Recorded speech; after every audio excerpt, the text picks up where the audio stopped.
So what's up, people? This is Robert Bassano. I wanted to just basically share some thoughts, some hypotheses, some theories. We're watching a few videos from some people talking about, the upper atmosphere, space. DOD standards is at 262,000 and change above the center surface of the earth. 262,000 feet and change above the center surface of the earth. That's DOD standard. The international standard is called the Kármán line. That's 328,000, 82,000 feet from the center surface of the earth.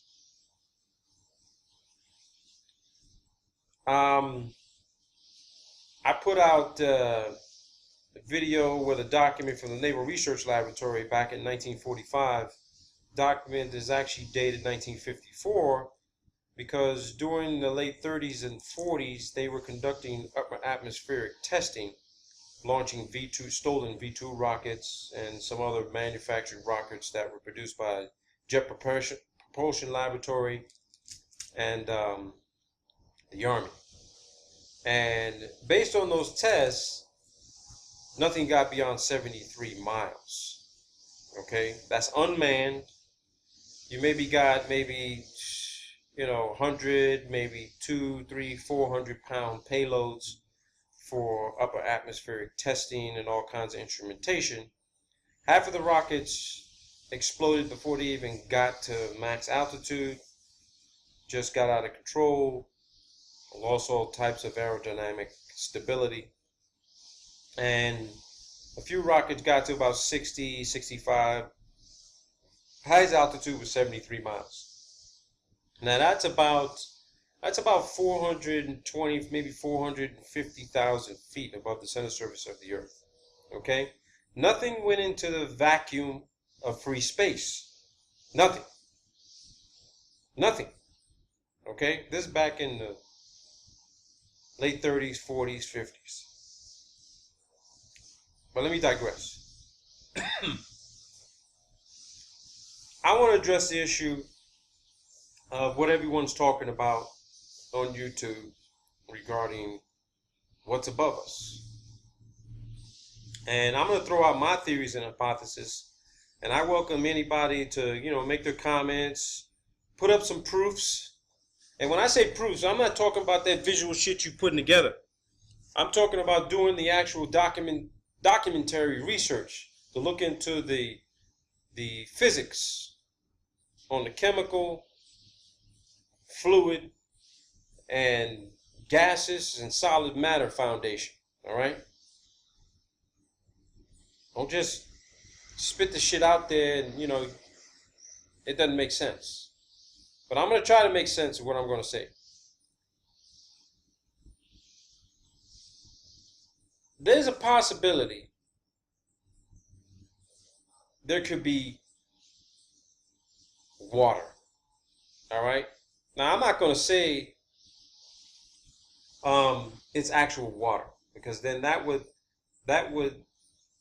assume that there's O2 at extreme high altitudes. And the reason why I say that there would need to be O2 at extreme high altitudes, because we know hydrogen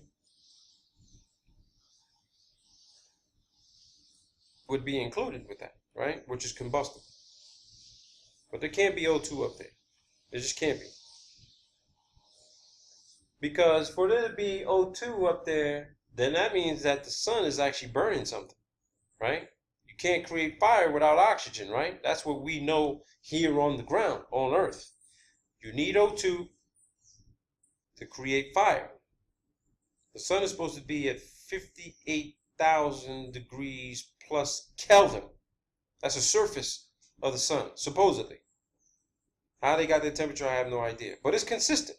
Give or take 10, 20 degrees Kelvin, 100 degrees Kelvin, depending on, what stages and fluctuations the sun is actually going through. Eric Dollard said the sun's not burning anything. They don't know what the sun is burning. I had a private conversation. Well, it wasn't really a private conversation, but I had a 1 hour plus conversation with Eric Dollar, and he confirmed what I had already hypothesized, that the sun has to be within one of the layers of our atmosphere, above in the thermosphere, where the temperatures exceed 2,000 degrees Celsius. Okay? 2,000 degrees Celsius. Celsius and Kelvin is pretty much the same, give or take. So with those consistent temperatures, with the sun maintaining a constant thermal temperature of 58 degrees plus Kelvin, it's giving off some sort of light. It could be all electric, okay? We can go with that hypothesis. Or it could be burning something. And if it's burning something, then that means it's within our atmosphere for it to be giving off any sort of, how should I say,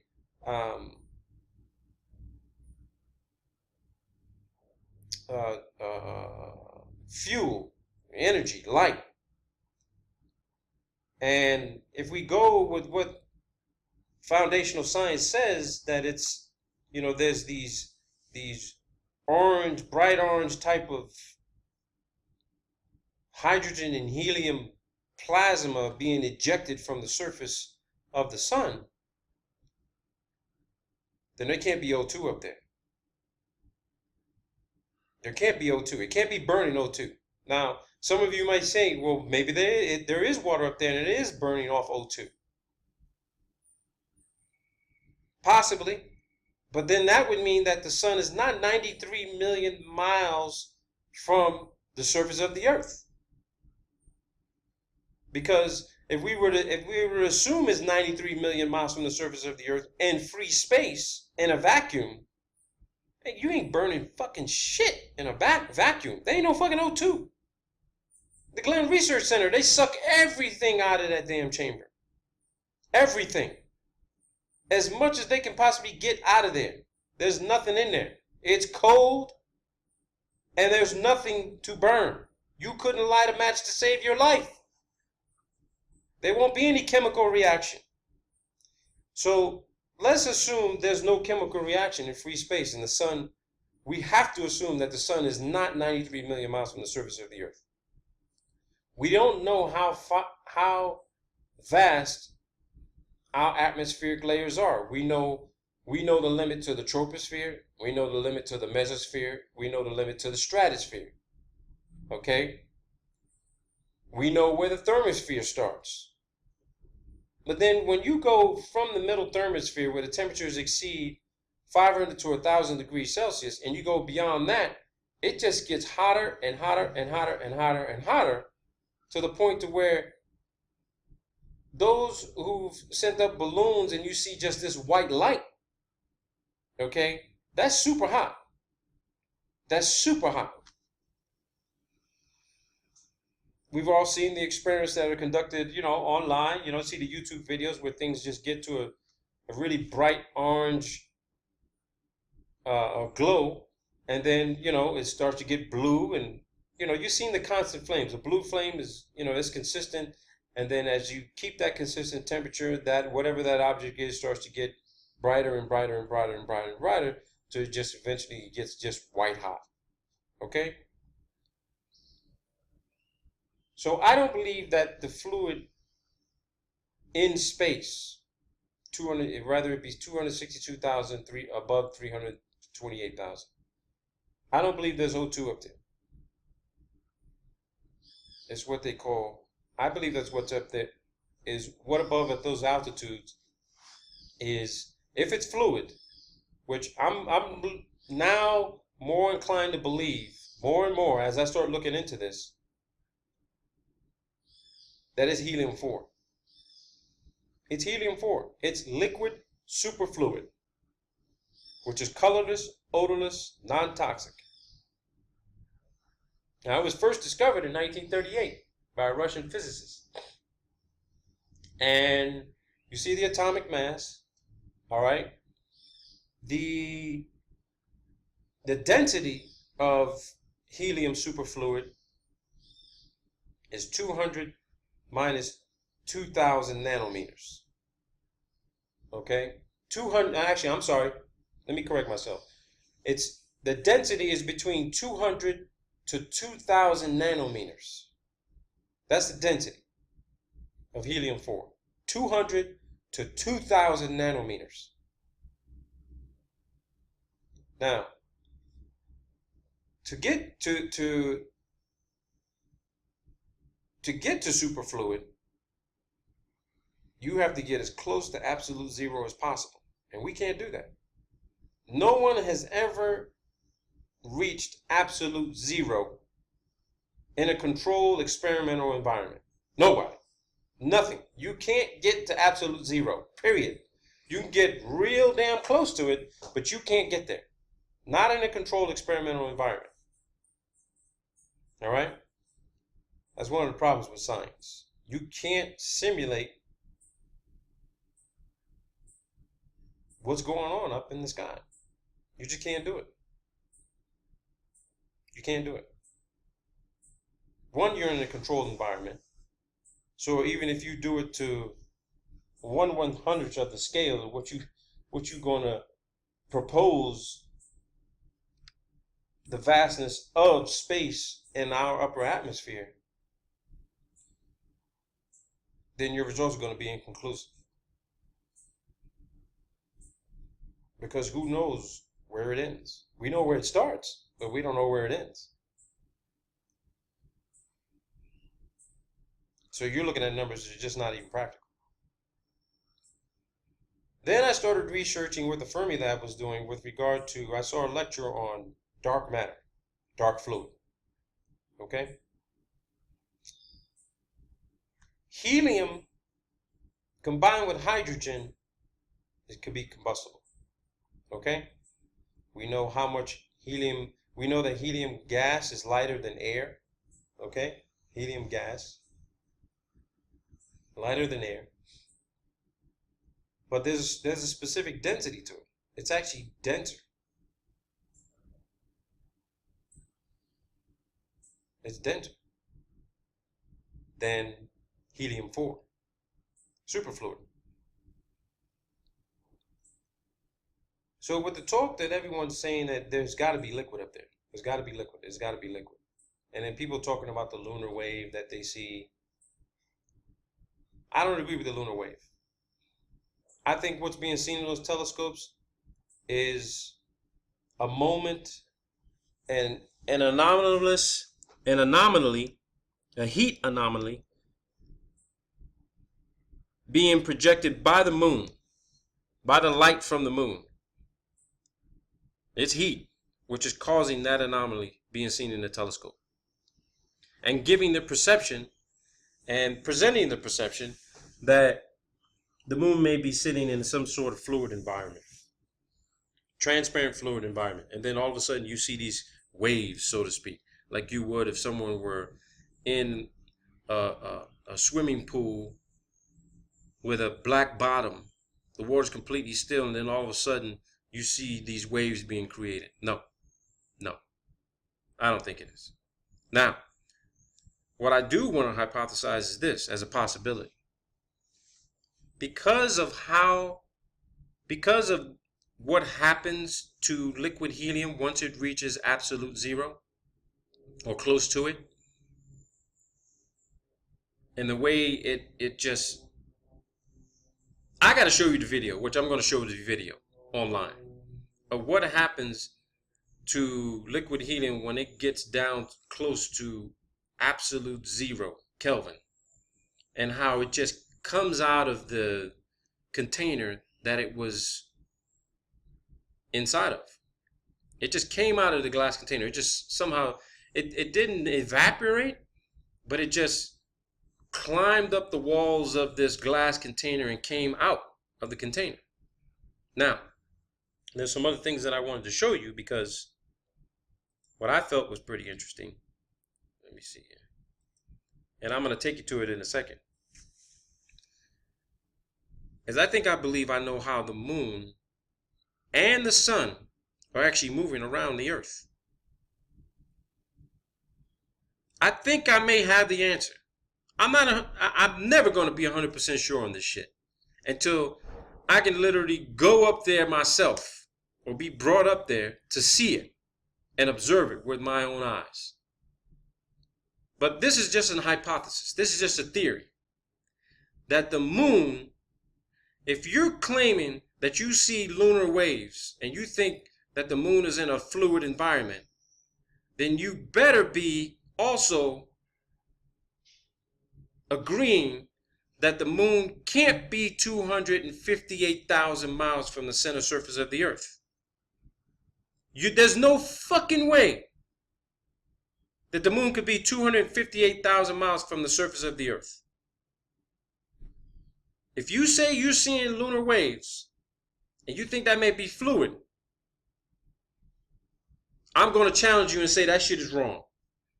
Because I'm going to ask you, okay, you saw lunar waves. How far do you think the moon is away from the earth? And if you tell me, if you agree with NASA that it's 258,000 miles from the center surface of the earth, then I'm going to tell you you're fucking dead wrong. You didn't see any fucking lunar waves. You maybe saw a burst of maybe some hot air or cool air moving across your fucking telescope. Because the only way you'd be able to see those lunar waves is if the moon was closer. Somewhere around 65 to 70 miles from the center surface of the earth, and it's giving off heat. And what you saw was a burst of thermal energy coming off the surface of the moon at 256 degrees Fahrenheit.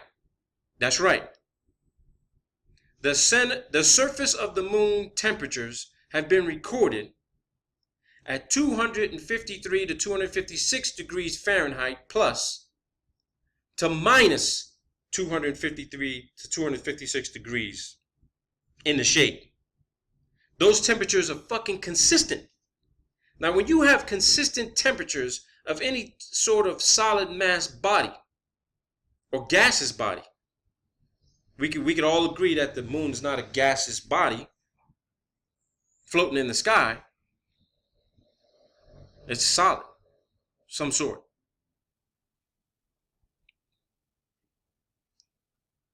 Those consistent temperatures mean that the moon, based on just geometric measurement from the center surface of the earth on up, when you look at the atmospheric temperature charts, that temperature is consistent to around 150 to 200 kilometers, which is around just above the Kármán line. Okay, Kármán line is around 62.5 miles. Right? Actually, no, I'm sorry. 100 kilometers is 328,000 feet. 200 kilometers, another 100 kilometers would be around 630,000 feet. I'm sorry, no. 660,000 feet. Okay? That's where the moon is. Because right at that level is where the temperatures in the thermosphere are somewhere around 200 to 350 degrees Celsius. I'm sorry, 200 to 300 degrees Fahrenheit. Consistent temperatures. So that heat, that wave you're seeing, the same as you would if you're looking on the flat plane surface of the earth, looking out to the desert, you see those heat mirages and waves coming from the surface of the earth, from the heat rising from the ground. It's the same fucking thing you see. You see the same exact thing when you're looking at the moon. You claim to see waves. That ain't water. Those are heat waves you see. Because you're looking at the sun as it's projecting its own light. It ain't reflection of the fucking sun, the sun reflecting light onto the moon. The moon gives off its own fucking light. How? I don't fucking know. I don't know. But I want to get to how the moon may be moving around the earth. Okay? And this is how I believe the moon is actually moving around the earth. Stand by. So check this out. This is my hypothesis and theory on how the moon and the sun are moving around the earth. Okay? It's not gravity. Okay? There ain't shit happening at 9.8 meters a second. There's nothing pulling anything down to the earth. Everything is being pushed down. Pushed to a flat plane surface. I'll say that again. Every fucking thing on the fucking earth, the ground you walk on, is being pushed down. Planes don't fly, they fall. They just happen to have engines that get them up into the air and propel them forward in a linear fucking fashion. And those engines have to stay at a constant speed, a constant thrust, have enough energy to keep it up in the air, taking advantage of the thermals and the wind vectors. Planes fall, they don't fly. So there's no fucking gravity. Everything is being pushed down. It's called pressure. Okay? So let's look at this.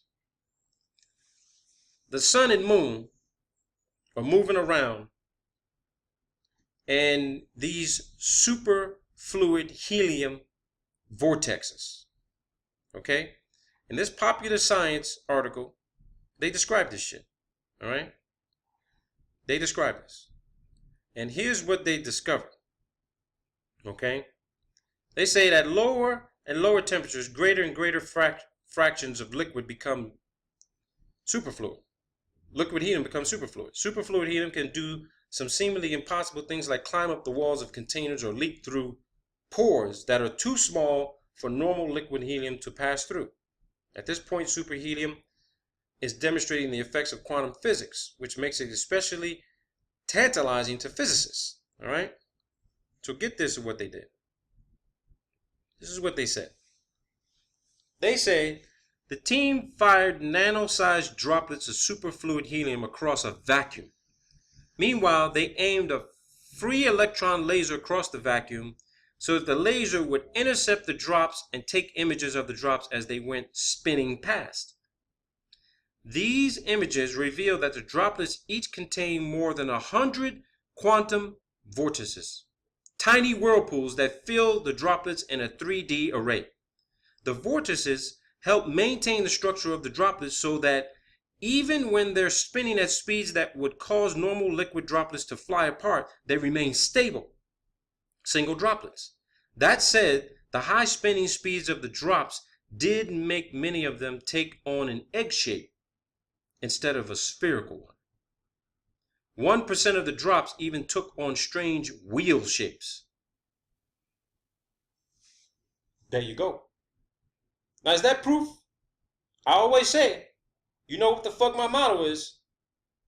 It's not what you know, it's what you can prove. And there you go. If you like apples, how the fuck you like them apples? 100 quantum vortices. Tiny whirlpools.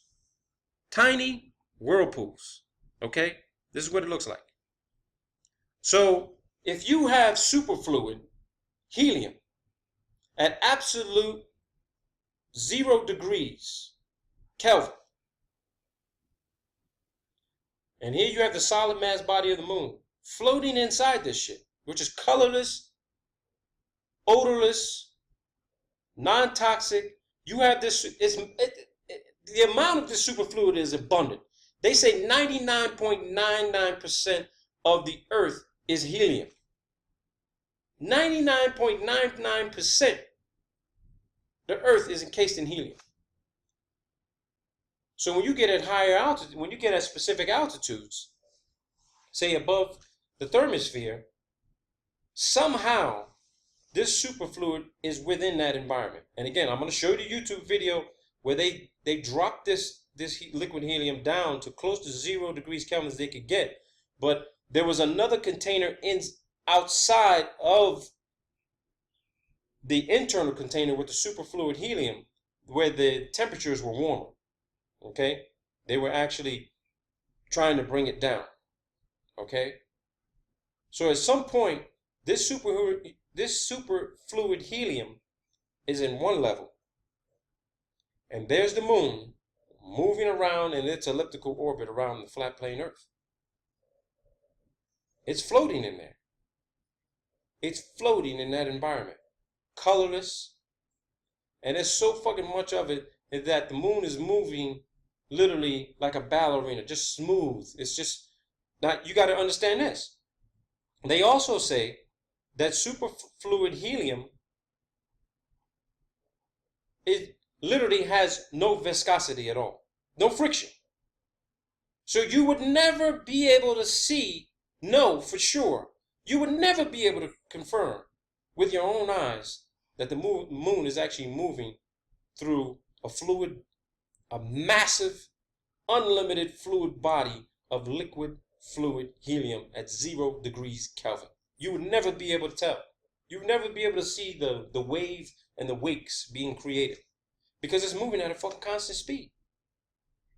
And if it's moving at a constant speed for God knows how long, you're never going to be able to see this shit unless you go up there. And no one's ever been up there. Nobody. And if they have been up there, let's just say, if they have been up there, if astronauts have really been up there, then they're in the same fucking environment. But here's the situation. You never see them enter that environment. You never see them enter the environment.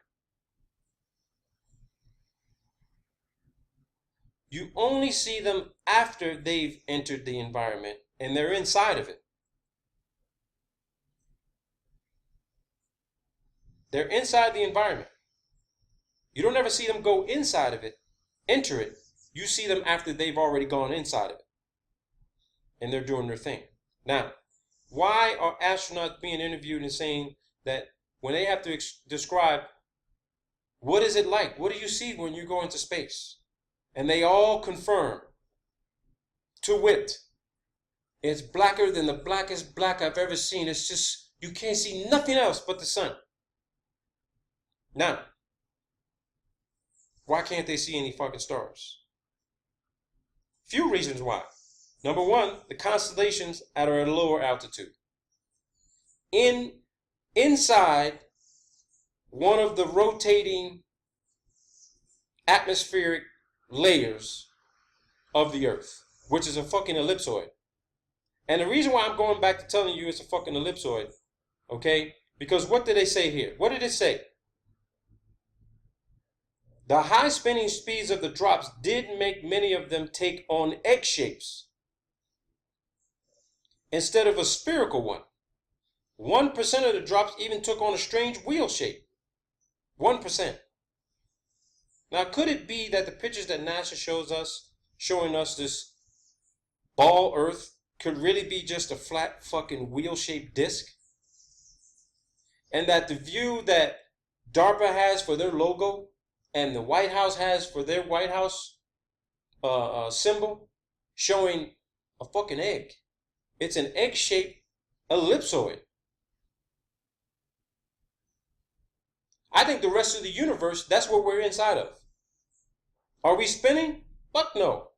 I think these little tiny quantum vortices, which are probably an infinite amount of them, billions and trillions of them, are spinning around us.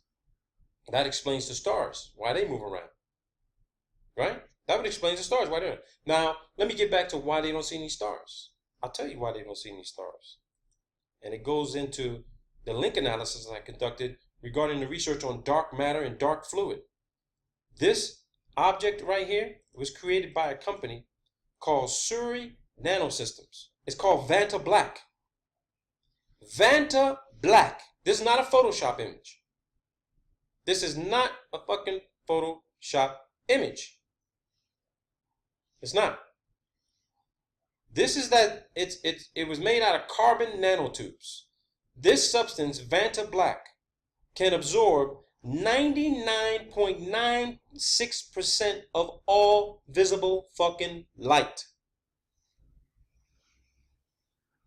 Now, if you look at this image for the first time, you think, oh shit, there's an aluminum foil wrapped around this VantaBlack substance, right? Aluminum foil. And the fact that someone took a picture of it And there should have been a flash or whatever it may be. Maybe it's just a natural light from being inside the laboratory. But look at this. You don't see any reflection from the aluminum foil onto the VantaBlack. Matter of fact, you look at this, you would think that somebody redacted out whatever the fuck is behind this aluminum foil. But no, the photo is not redacted. There's no light. 99.96% of all the light was absorbed by this substance. Now that's where dark matter and dark fluid come into play. Because I think the rest of the system, out and beyond, when the astronauts enter the superfluid helium environment, that everything else you see on those videos and those photos taken by NASA and every other space agency is dark fluid. The dark fluid, according to the Fermi lab, is very cold. Whoa, wait a minute. Isn't superfluid helium at 0 degrees Kelvin extremely fucking cold?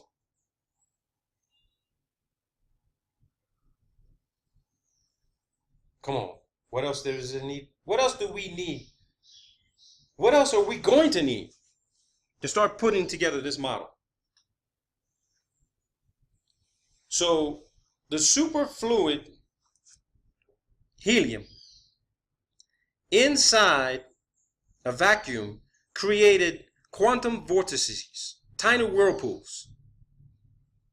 The sun and the moon are inside these whirlpools, spinning around. Because we're not fucking moving. The constellations are in this environment. Okay? And then above the constellations, you have the superfluid helium environment. A much more massive one. Astronauts are going into this environment. You never see them go inside of it. You only see once they already entered it. And they're doing their thing. But they're not in a vacuum. They're not in a vacuum. They claim they're in microgravity. Well, you look at, when I show you the video of helium-4, that's a fucking microgravity environment. And if you look, and again, I said this before to somebody else on their show. NASA is a defense agency. They're military. All their fucking flight commanders, all former military or current military guys. They train in an aqua tank. They train in a fucking tank. They train in the water. We train in environments exactly the way we would when we have to go into the real situation.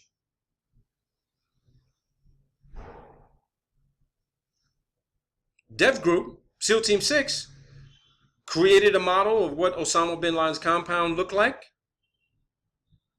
what the outside and the inside would look like, how it's structured up. And they train and train and train and train so that that mission would be seamless. They knew exactly where they were going to go, what they were going to do. You think that they just take a picture of the fucking house and be like, okay, let's just fucking storm the whole fucking thing.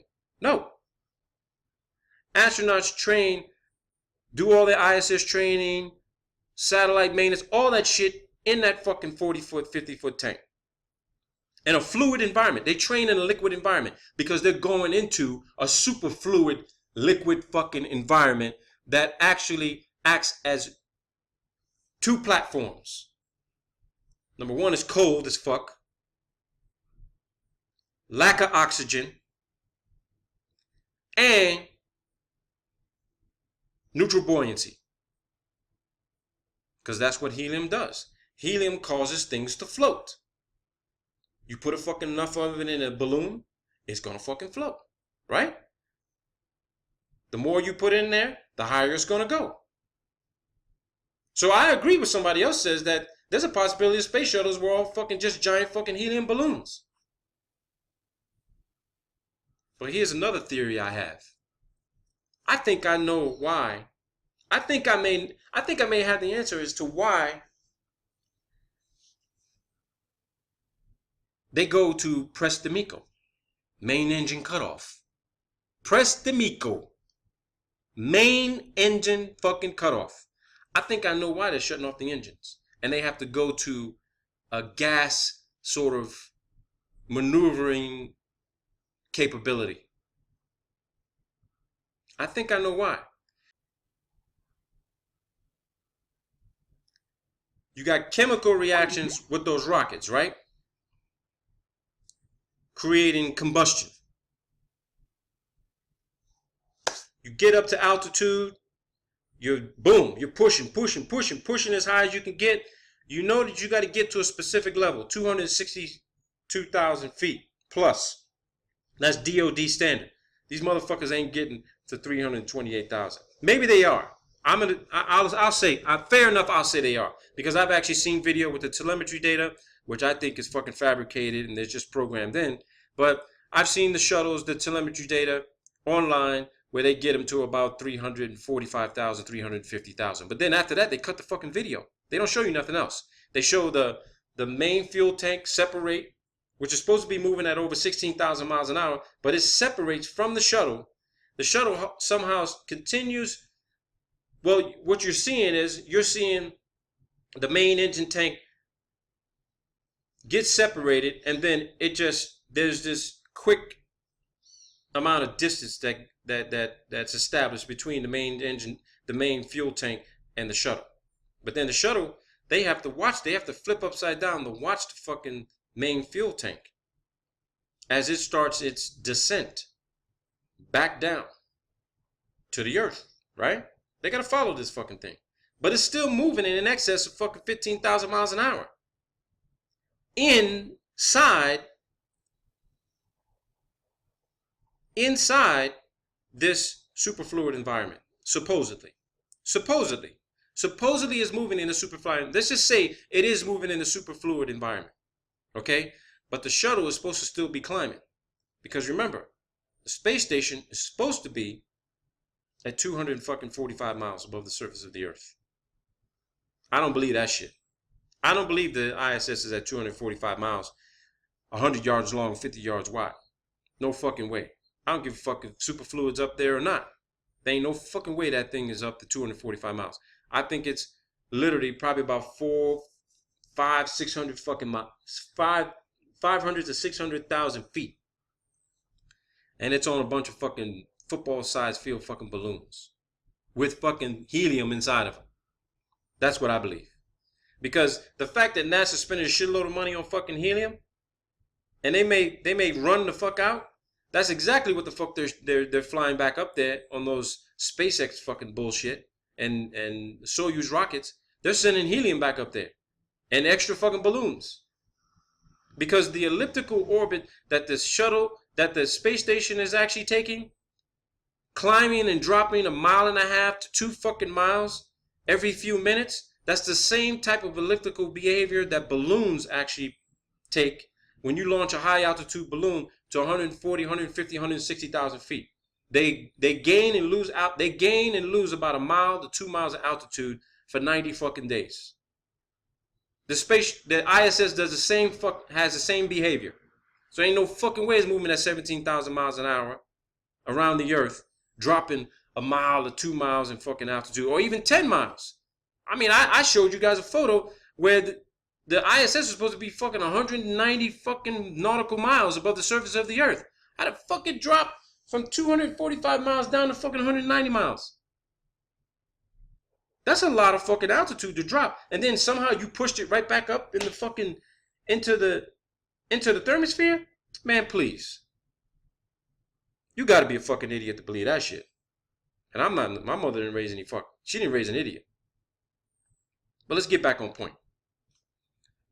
So, the point being is that I think I have the answer why they're cutting off the engines. The main engines that are causing the chemical combustion and propulsion of the space shuttle.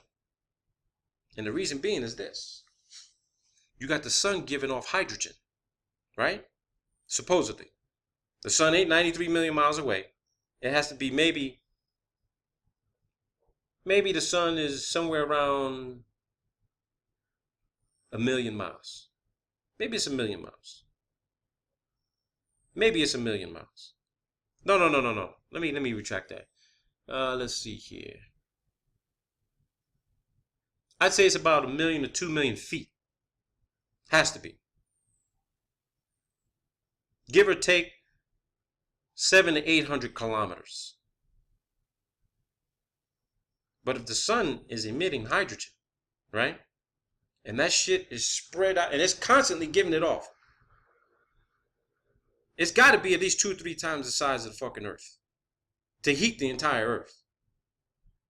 But if it's really giving off that helium, that superheated helium and hydrogen, we all know what fucking happens when you light hydrogen. It's a fucking bomb. Bomb. You got the Big Bang all fucking over again. That's why they're cutting off the fucking engines. They're doing main engine cutoff, I'd say maybe about 5 to 10, based on how fast they're traveling, 17,000 miles an hour.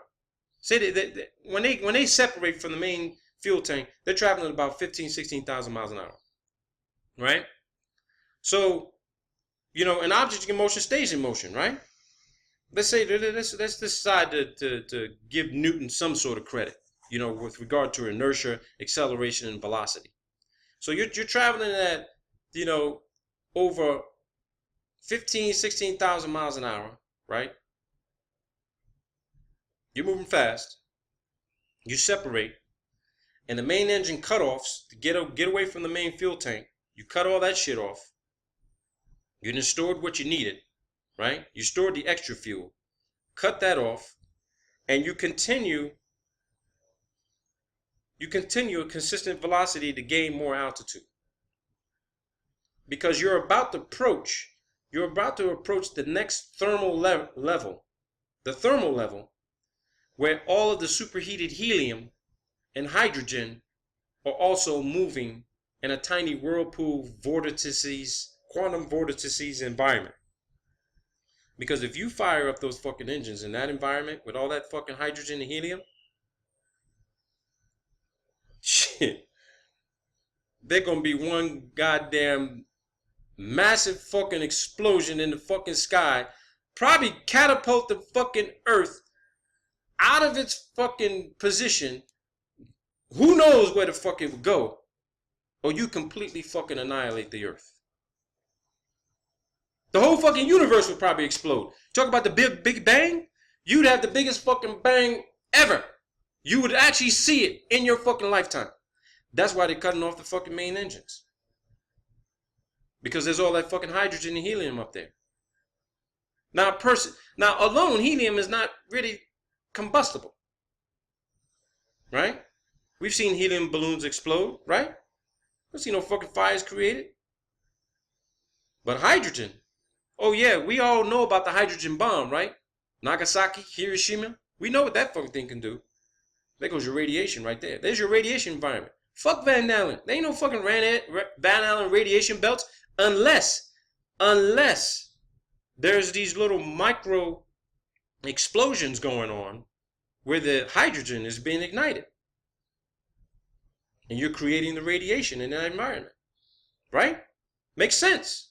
It makes fucking practical sense, people. That's why they're cutting off the main engines. Because they're getting ready to enter this massive volume, unlimited, infinite volume of superheated hydrogen and helium that's being emitted by the sun at its altitude. And you're getting to go into another environment that's going to be just at absolute 0 Kelvin, superfluid helium, and dark matter, dark fluid. There it is right there. That should explain it. Can I prove it? Fuck no, I can't prove it. I can't do that experiment on Earth. But putting this all together, some of you out there who are maybe scientifically inclined and, you know, are thinking a little bit more deeper about this shit, instead of fucking hangouts talking about fucking fluoridated fucking water and fucking chemtrails and shit, You can't do shit about that. You ain't gonna understand what the fuck it is that's coming out of those fucking planes. Unless you fucking crawl into the belly of one of those motherfuckers, get a cup full of that shit that they got hidden in there, inside the fucking cargo area of the plane, and take it to a lab and test that shit to see what it is they're really spraying in the sky. Or you become a stowaway, and as soon as they start spraying that motherfucker, you gather some of it. Make sure you take a fucking little small O2 tank with you so you can survive that fucking cold temperature up there. But I mean, we need to stop wasting time on all this bullshit everybody's talking about. This infight. You talking about you want to get along and we all need to band together so that we can become one? They talking about NASA strong. Our NASA is strong. They talking about Army strong. Navy showing how strong they're. They all get together and work together. You want to work together? Stop fucking talking about it and be about it. You got a fucking problem with me? Email me. Say, hey, let's fucking bury the fucking hatchet. Burn that motherfucker for fucking fuel for fire. And let's start putting all our resources together. I see you've been working on this. You got this documentation. You talked about this. Let's see if we can, shit, I can help you guys fucking get together the paperwork and documentation if you got the time and effort and insight to read the shit, to say, hey, I read this, Robert. I read that. Let's start putting this together. Let's have some weekly meetings, some hangouts. I'm presenting an open invitation right fucking now on this video. All you main motherfuckers out there putting out flat earth shit, talking about lunar fucking waves, water in the fucking sky, NASA shit, all that shit y'all guys talking about, I got the fucking documentation to back it the fuck up. Not only am I willing to share it with you, I will fucking share it with you. I don't have no fucking copyright claim to the shit. I didn't draft the shit, okay? I didn't steal it. I ain't hacking no system to get it. It's fucking out there in open source. You just gotta know how to fucking search for it. But all you top motherfuckers out there, listen, I don't give a fuck about views. I don't give a shit if fucking even one person sees the shit I put out. I don't give a fuck what you have to say about how I speak and how I present it. Fuck you. Grow a fucking backbone. Stop being so fucking sensitive like a bitch. This is about the data. I don't have anything personal against you fucking people. I don't know what the fuck you got against me. If you think I'm hard-headed, I'm stubborn, or I'm setting how the way I present things, you're fucking wrong. But I'm going to tell you here right now, if I see your fucking video, I run across it, and I decide, to waste my fucking 10, 15, 20, 30 minutes, 40 minutes, 1 fucking hour listening to your fucking bullshit, and you ain't saying nothing new to help advance these claims and these theories and these hypotheses so that we can come up with a fucking universal fucking model and system that we all agree upon, then you ain't doing nothing but wasting my motherfucking bandwidth. Take that drama and fucking personal bullshit and stick it in your fucking ass. I don't need to know what's going on in your fucking house, in your fucking life, how fucked up you are, how much drugs you fucking do, your personal motherfucking little B-rated fucking little pornos and shit and soap opera type of bullshit. This ain't what the fucking flat earth fucking push is about. It's about the truth. And the truth of the matter is some of y'all are fucked up in the head talking about all this bullshit. I'm giving you all an open fucking invitation. Let's get together. Let's do a private fucking hangout. The maximum people you can do on a fucking Google Hangout is 10 people. So let's see if we can put together a couple of these and start sharing the fucking information. You got people out there that do fucking fantastic video presentations. I mean, look at Jeremy's shit. Look at the shit he puts out. You got Flat Earth Hub. You got GeoShifter. Here's some people who put out some really good shit. They're really good. They got time on their hands to put together some really good edited fucking video presentations. They're fantastic. But the problem is this. I'm seeing recycled bullshit. I'm seeing you taking somebody else's shit and repackaging it because you a fucking nice guy. You a nice girl. People like hearing your voice, listening to the way you present it. Man, fuck all that bullshit. I'll give you the information. Let's get together, collaborate, and then we decide, okay, who's going to put out this week? Who's going to put out this the next week? And so on and so on and so forth. Instead of all of us scattering, fucking using a goddamn fucking BB gun type of fucking methodology, using a shotgun that got fucking pellets in it to shoot a fucking elephant. You want to bring down a fucking elephant, you need to walk right up on that motherfucker and shoot him right behind the fucking ear. You don't stand fucking 1,000 feet away and aim at the center mass of the elephant and think you're going to fucking cause that motherfucker to drop to his knees. No, what you're going to do is piss him the fuck off, and he's going to come charging your ass trying to stick one of those ivory tusks deep up your fucking ass. We got to be surgical about this shit, people. Surgical. Like a fucking brain surgeon, a neurosurgeon who's about to open up somebody's head and remove a cancer the size of a fucking dime deep inside your fucking skull. That's how surgical we need to be. You people keep fucking talking about we all need to get together, but then you do your little fucking private shows where you got your little cliques and shit talking about your little sensitive fucking matters. Leave that shit for some other fucking drama. You're going to be talking about, if you want to use the term flat earth in your fucking videos, but you ain't talking about it, and you ain't addressing the shit, you don't understand the design, construct, and function of the fucking planet you live on, you shouldn't be talking about shit else. Because you don't know a fucking thing about chemtrails. You don't know a fucking thing about fluoridated water. You ain't a chemistry scientist. You ain't a molecular scientist. You ain't a physicist. You ain't a biologist. You ain't a geologist. You ain't none of those motherfuckers. But you can learn all that shit real fucking fast and make it so fucking simple where everybody believes you are the fucking jack of all trades. You are Einstein, Newton, Galileo, Tesla fucking combined. And that's how we need to be. Be about it instead of fucking talking about it. I'm willing to share every fucking thing I got. I'm even willing to do research for you motherfuckers in my spare time. And I got spare time, but not enough to be putting together some fucking flashy ass motherfucking videos that are like 10, 20, 30 minutes, 1 hour fucking long, and you ain't talking about nothing but bitching about each other, and you got all these fucking people in chat talking a bunch of shit, and they ain't giving you nothing to back up what they're saying or support you in what you're saying. So you're doing nothing but wasting fucking time. Like I said, I don't give a fuck how many people view my fucking videos. I ain't putting it out for anybody specific. I'm just putting it out. People like it or they don't want to like it. They accept it or they don't accept it. But those who keep coming back saying, hey, this is great data, then, you know, I appreciate those people a whole lot.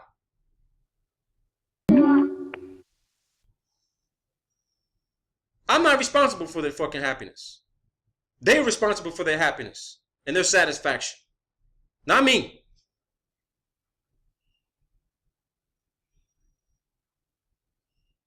I'm here to provide support, guidance, knowledge, intelligence, analysis.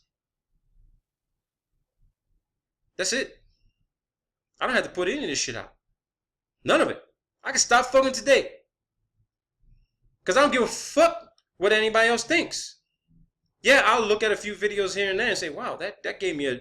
let me start looking into this concept. Maybe this is a probability. And that's what got me looking into the possibility that we lived in... that there was a fluid environment above us. What is below is above, right? I read the Bible so many fucking times, I never really honed in on that fucking concept. Until I started looking at all these NASA photos of them training in a fucking swimming pool. And I thought to myself, fuck, wait a minute. These motherfuckers are a defense agency. They're training in the water because they're going into a liquid environment. And that's why I decided to pursue a graduate degree in applied physics.